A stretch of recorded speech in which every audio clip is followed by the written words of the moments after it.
Hello and welcome to Post Point, a podcast where we here at the Puyallup Post talk about whatever we want, really. I'm Steven Gonzalez, editor-in-chief. I'm Kiera Anderson, photojournalist. And I'm Dawn Hammer, reporter. Alrighty, so today we're going to be talking about, well, it's hard to put it to just a word, but I guess we're going to talk about the generational gap between us all. Should be pretty interesting. My name is Steven and I'm a millennial. There's a lot that goes into that. Mostly it comes with a lot of cynicism. Kiki, introduce yourself again. I'm Kiki, I guess. I'm also Kiera, and I'm a Generation Z, which I just found out recently. Sounds like we're like addicts and just coming to terms with it. And again, this is Dawn, and I guess I'm Gen X. No. Yeah. Am I Gen X? Yeah. Is that what came after the baby boomers? Yeah, okay, Gen Right. X, yeah. I'm the oldest of the group. I'm Gen X. Jenks. Okay, so this might seem really random, especially for the podcast to be the one to cap off the quarter, but especially these last 2 years or so, there's been a lot of an influx of crazy things happening on the internet. People are snorting condoms and eating Tide Pods and doing all sorts of things. And a lot of times people are like, those crazy millennials. And pretty much anytime anything happens nowadays, they're like, those millennials are at it again. And it's like, guys, we're growing, like, we're not the same generation anymore. And for a while, I want to say 2 quarters ago, I had an argument about this with someone else. And they were like, well, who are millennials? And we looked up through the definitions online at a dictionary, and they're all kind of different. Right. It seems like the general consensus is that the millennials were the ones who were growing up during the crash of the housing market. They were there when kind of the American dream died, kind of hey, like, you're not going to just get a retirement fund at the end of this. You might not do better than your parents. You might get a degree and it might not be worth anything. And it was a tough pill to swallow, but there we were. Adrift. In a boat, sans paddle. Who has thoughts on that sadness that is my life? Well, okay. Your life is not that sad. You've got a lot of good stuff going for you. I just feel like this is the same thing every single generation. It's always older people looking at the younger generation being like, oh, those damn kids. I mean, it doesn't really matter what the label is. There's always been a rebellion, and there's always been us looking at everyone else as if they're the problem and, you're not responsible enough or whatever the case may be. I don't know that arbitrarily assigning these labels in these years makes a lot of sense, but I do get that, like, in every kind of generation, there's like a pivotal thing that sort of defines what that person is being exposed to that kind of ends up influencing how they approach life. I'm thinking back to my, I guess, definitive years, and the thing that always stands out the most is just the music that I had. So I had like Nirvana and Pearl Jam and Alice in Chains and Soundgarden, and all the guys were still alive and around, and that was sort of our rebellion. I really don't remember anything else, like this terrible angst. I guess I listened to 9 Inch Nails, and that kind of did it for me. But like, what is the main thing you guys are going through, millennials, and what are you considered, Kiera? I'm a Generation Z. And that difference is? I mean, honestly, I don't know what the year difference is. From me to Steven, I always thought I was a millennial, but I think it's right around that like 2000 mark or something that people start becoming Generation Zs. And so being born in 2001, I guess I'm a Generation Z, and I just didn't know. I thought I was a millennial for like my whole life, and I just recently found out in these past few weeks that I'm actually a Generation Z, which was kind of disheartening. Is it throwing you into some sort of like existential crisis, like something terrible happening? Maybe not like some big crisis, but when people hear Generation Z, they're like, oh, those crazy Tide Pod, like Vine, YouTube obsessed kids, and I'm like, I'm a almost 18-year-old like girl who's like doing high school and like running start, and I'm actually trying, and I thought I was associated with like the more mature millennials and not like the crazy kids that are known as Generation Z. Real quick, not to eat Tide Pods. Can we not gloss over Dawn's musical choice growing up? I mean, this is why we should have done the music podcast. I mean, dang, you were grunging out. That's awesome. Like, I've never heard of those bands. Oh See, God. there's the big difference. I was like, some of them anyway, but like others, And I now was we like, just took the conversation in a nails totally one? different This is You've why never we. heard of Nine Inch Nails? This is why we have the Oh flow, my God. the flow of generations here, and like here it's like, and then it gets over here and she's That was like, like a "Who are sharp these people?" curve, Right? though. It's That funny wasn't because just a we're gradual. sitting in like Timeline. chronological Anatomical. We're sitting in anatomical order. Totally different. chronological order. Why is there a middle? Anyway, well, okay. We all know that I Um, make a lot of word mistakes, guys. I'm a photographer. I speak through pictures. Okay. Wow. So. No, I don't know how to get back now. Okay. The number definition, which again, not many people seem to agree on, seems to be that if you were born up to 1999, within the 90s, bridge, you're a millennial. But then other people make an argument one way or the other. So for the sake of this discussion, I like to predicate it off of the fall of the housing market, the American dream dying and stuff. Because when I was growing up as a child, I was growing up through this technological jump where I had a Walkman as a kid, and then a CD player, and then bam, iPods. And I was like, whoa. And then when I was in high school, there were iPod Touches, and I was like, those are dumb. I like my Samsung Rant keyboard phone. Like, this is the way to go. And when you were growing up, like, YouTube was a thing and everything. And when I was a child, I couldn't be on the internet if my mom had to use the phone. It's like a really weird sort of thing. I mean, it's partly true. I mean, I had a flip phone at one point in my life. It was like a pink little, like, Nokia or something like that. My dad had, like, a BlackBerry. Like, I guess I was kind of born between that.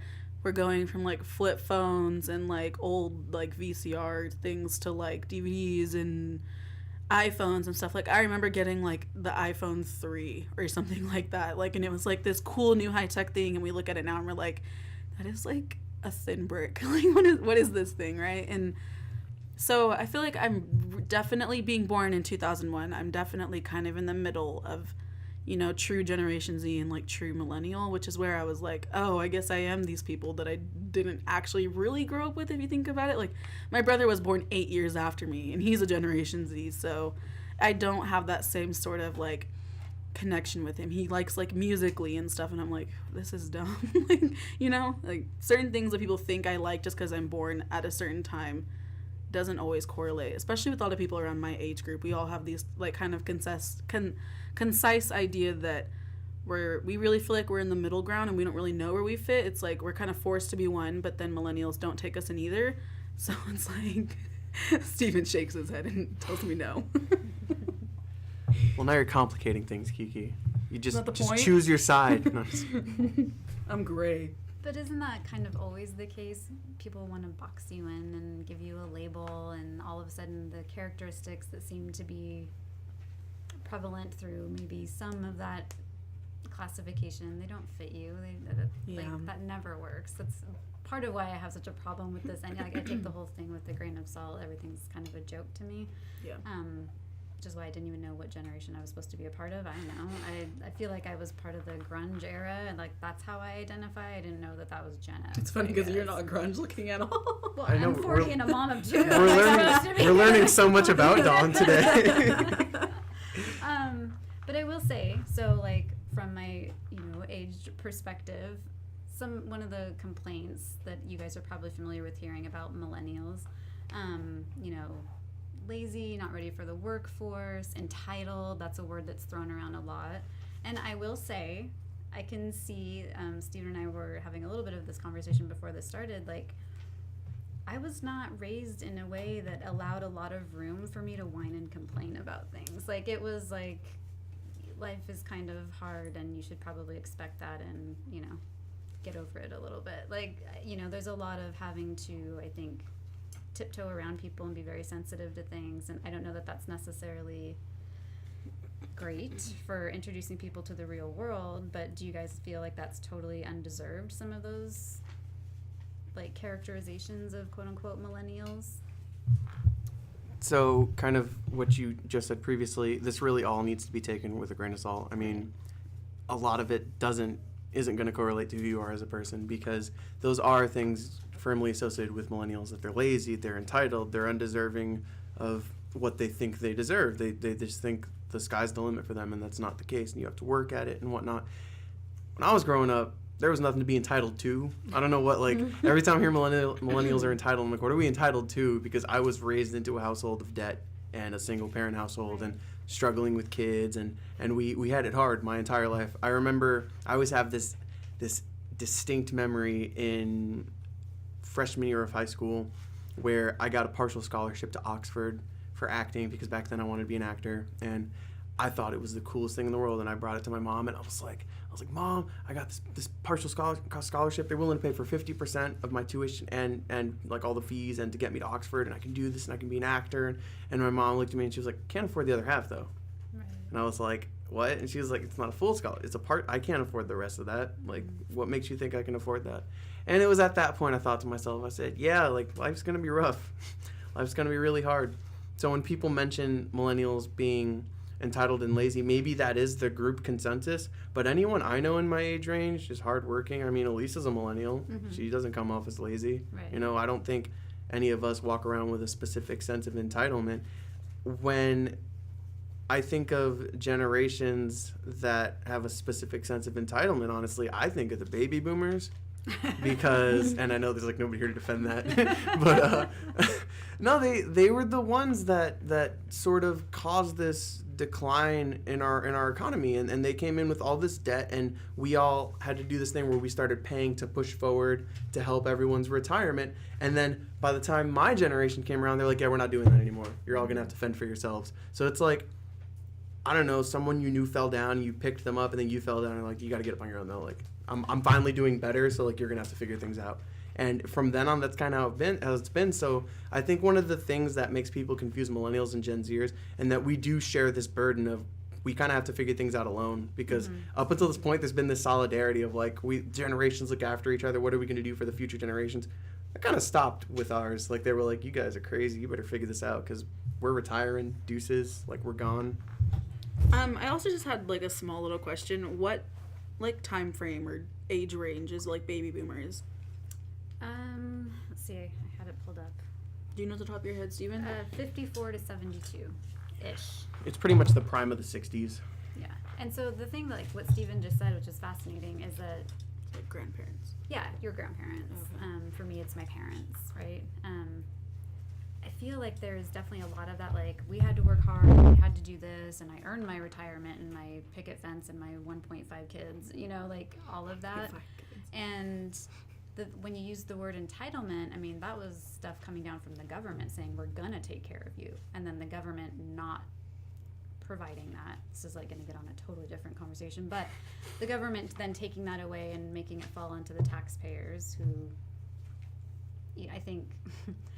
we all don't want to pay for what isn't ours, right? Even though it's not the way we should be looking at things. But that is the general sort of human construct, is to only take care of our own. And so like you were saying, like, nah, sorry, here's the planet you're inhabiting and you guys are on your own because we can't get it together and figure it out. I think just blaming it on the baby boomers is maybe a little premature because they have their own social constructs that they're working within as well, right? But yeah, what we are handing down to generations is different than what like my parents were able to try to hand down and the generation before that.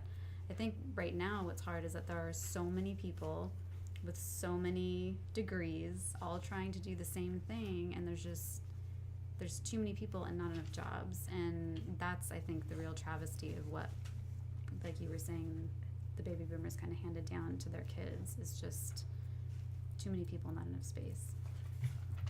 When I think of one of the bigger issues that this kind of brings together is you hear, I remember I saw this debate once on YouTube, and I can't cite it because I don't remember it, but a really good point that came out of it was that somebody said that baby boomers are definitely that generation that's like, you know, when I was a kid, I was working at 14, and I had a job my entire life. I was always bringing money home to my family. I managed to do that while, you know, raising kids and fighting the war, and in another hand, I was sewing clothes and just all these things. I had to walk a mile to get to the bus stop.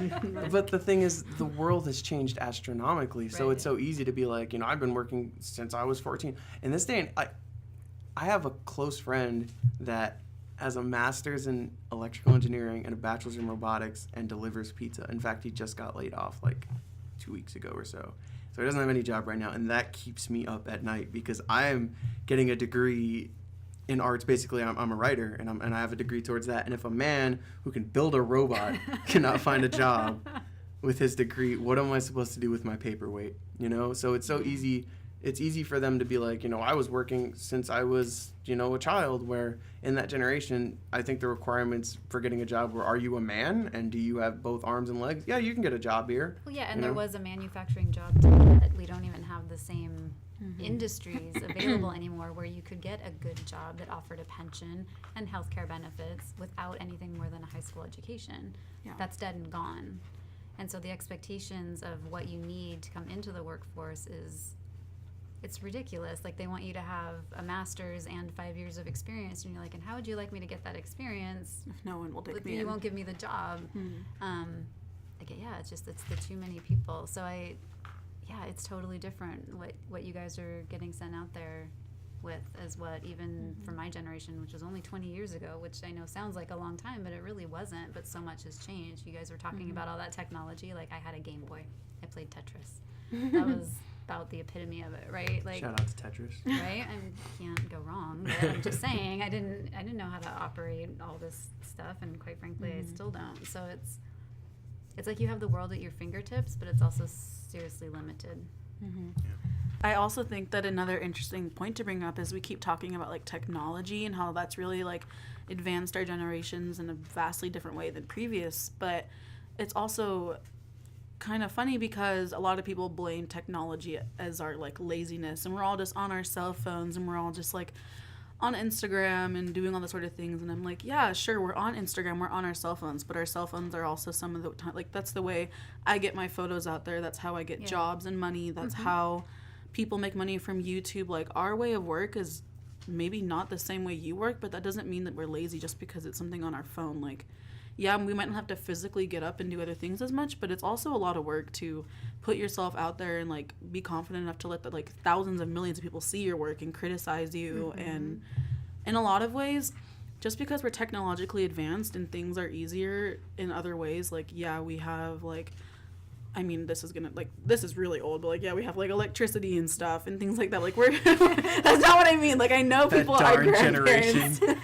had technology. I can't think of like a super, like, cell phones, right? We have these sort of things, but they also come with their own list of things that now we have to think about. Like, yeah, we have all these electronically powered things, but now we're also like causing all this pollution and all these other like environmental things that are problems, and we have our own set of problems, issues, and ways that we're combating them.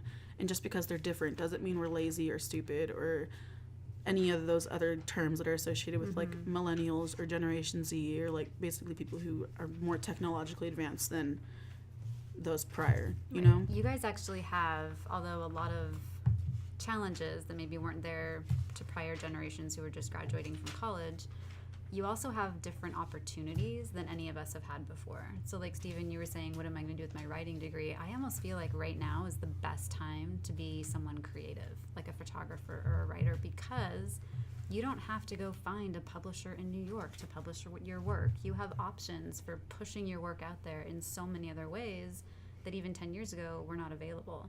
Your photography, Kiki, can go on Instagram, and that can be your work.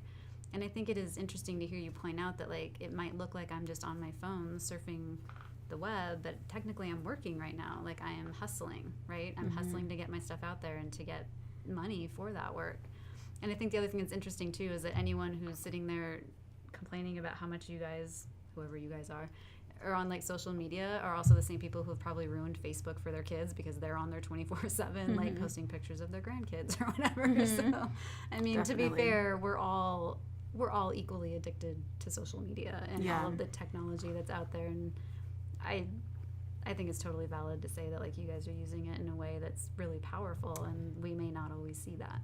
We're always hated on for our technology and our phones, but we're like, what generation is the one that created cell phones and like had these ideas, and now that we're using them, you're mad at us? Like, it was like people being ticked that people were listening to the Beatles, right? I mean, there's always something that the generation the older generation is going to look at the younger generation and be like, well, that's just a waste of time or whatever. Like, it doesn't matter. There's always something that can be found wanting in the next generation. I think an interesting point that you had brought up earlier, Dawn, was there's this oversaturation of degrees in our economy, really. And I think a lot of it has to do, and I can't exactly pinpoint when it happened, so I'd like to hear your thoughts on that. But I think a large part of it has to do with, once upon a time, college was a choice. It was a very specific, like, you can do this, you can do that, or you can go to college. And at least in my generation when I was growing up, college was very much so the expected path of, like, you go to school, you get out at 12th grade, and then you move on and you go to college. And then from there, you insert job here and you go along your way. And I remember when I finished high school and I was standing on a rail with my best friend, just like looking at our crappy high school campus, and he was like, "So are you gonna go to college?" And I was like, "Probably not, because I don't know what I would do with myself there, because the only thing I want to do is write, and aside from the formulaic, grammatical rules and spelling rules you can learn through college, the only other thing they're gonna do is put you in a specific template with your writing, and as a creative writer, I don't want that." So I was like, "I don't want to go to college. That's not something I plan on doing." And at the time, it seemed so obvious. It was like, that's the choice I'm going to make. But it's totally like you're in running start, Kiki, and that's something I'd never even heard of till I came here. And I was like, they're legitimately pushing for college so much now that there is a path you can take that just slips straight into college. Like, you're in high school and college at the same time, because our country is so big on higher education now that they're like, that's the path you take. And I'm definitely for higher education. I love learning and I love knowledge, but I think our education system is largely flawed. And I think when you leave college and you don't get a job corresponding to the degree that you earned that should get you a job, there's something wrong with that. Absolutely. Yes. And I don't know, and Kiki, I'm going to have you answer this because I think it's an interesting point that Stephen just brought up. I think one thing that hasn't changed and will never change is that there are some people who fit really well in the current educational environment that we have in America, which is very much about conformity and streamlining and rules and boxes. And there's a lot of us who don't. And if we don't fit in those boxes, it's easy to feel like, especially now, well, then what option do I have? Like, I have to fit in these boxes because I have to go to college, because I have to have a degree to even have a glimmer of a hope to get a job, right? So if you aren't someone who fits in those boxes and don't want to go down that pipeline, which is kind of what you were just illustrating a little bit, Stephen, what are you left with? So, like, do you have any thoughts on, because I felt the same way when I couldn't have gone to college when I was 18, 19, 20. I wasn't mature enough. I wasn't there yet. I wouldn't have had the same experience I'm having now. So Kiki, as someone who's 18. Well, in my life, in my family specifically, it has always been an expectation of me to go to college. I've been asked since I was in middle school, like, where do you want to go? What do you want to do? And it's always been this thing. It's like, you don't really have a choice. I have one cousin in my family. I mean, there's older generations that don't have that higher education, but pretty much from, like, your older cousins are maybe like 22 at most, everyone except for one has tried to go to college or get a higher education of some sort, and she's pretty much been shunned and seen as an outcast. She doesn't come to family functions, and she's really an entrepreneur, and she's actually doing really great. She's like in California and she's doing all these sort of things, but our family just doesn't see that as acceptable. So it's just always been an expectation of us to go to college. And then speaking on it being like boxed in and everyone like getting this sort of education in this one sort of like cookie cutter way, there are a lot of times where I struggle in classes because I can't sit there and absorb information. I mean, I've said this to you guys, like, I will get so like I'll notice things in windows and I'll think about things, and I'm really scatterbrained. I mean, like, squirrel is like me. I'm like, oh my gosh, this, that, what am I gonna do, what am I gonna eat, and I just forget everything. And I get really sidetracked, and so I'll sit there for 45 minutes. I'm like, did I just learn anything? I've been sitting here because I need to get the credit, but I'm not actually learning.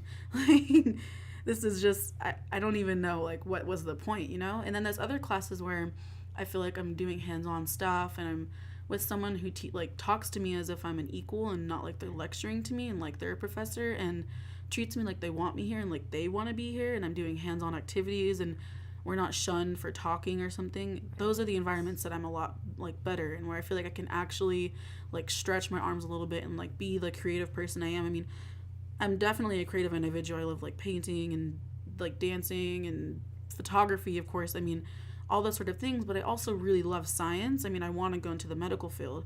And so I'm always really scared that wanting to go into the medical field, I'm going to struggle immensely later down the road because they always just associate people who are like medical and science based as being quiet and reserved and like not extroverted as I am, and like, you know, and it's just, it always makes me nervous. I'm like, can I really go to school for another 12 years really? I mean, when you're thinking about it, it's not always college, but it's residency and it's all these sort of things, and I'm like, I'm already tired and I'm burnt out, and I don't know if I can do it. But I know that with, as we were talking about earlier, how it's so hard to actually get a job related to your degree. I know that if I get some sort of biomedical sciences like major degree, that I'm always guaranteed somewhere in the hospital, in the workforce, and it's something that I'm good at, makes me feel good, and I like it, and I'm like, why not go for it? When in reality I would be like, as much as I love the medical field, like my dream as a little girl was to be like a fashion designer and design clothes. I wanted to be an interior designer, an architect, but I was always nervous that getting a degree in design would leave me with like no real job and no real money for the lifestyle that I want. And I want to be able to bring my family out of like their debts and their troubles. You know, like I've lived with a single mom most of my life. A lot of people in my family have all gone to jail. It's always like a joke, like who's next, you know? Like it's like everyone's just following this one path, and I just want to like hope my brother doesn't follow that pathway. My brother, he's the third, and my dad and my grandfather on my dad's side have both gone to jail, and I'm like, please don't be the third dog to go to jail. Like, you know, I hope that I'm leading my family in a different direction than we've gone, and it's a lot of pressure, you know. Like the first one in my family to in my intermediate family to probably get a high school graduation like diploma, you know. And I mean, it's a lot of pressure knowing that you have to do these sort of things to bring your family out, even if it's not necessarily what you want to do or if it's easy or suited for you. You just kind of have to, because your cousin got shunned and your family has no other option, and if you don't do it, who will, you know? And it's so fascinating listening to you tell that story, because you just completely upended, right, the narrative that we kind of started out talking about millennials, or I guess Generation Z, Z, you know, lazy. okay. But like that's diametrically opposed to that narrative, is everything you just said. That's the most hard work, right? Like even being willing to put your own wants and desires on hold in order to do what you and your family consider right.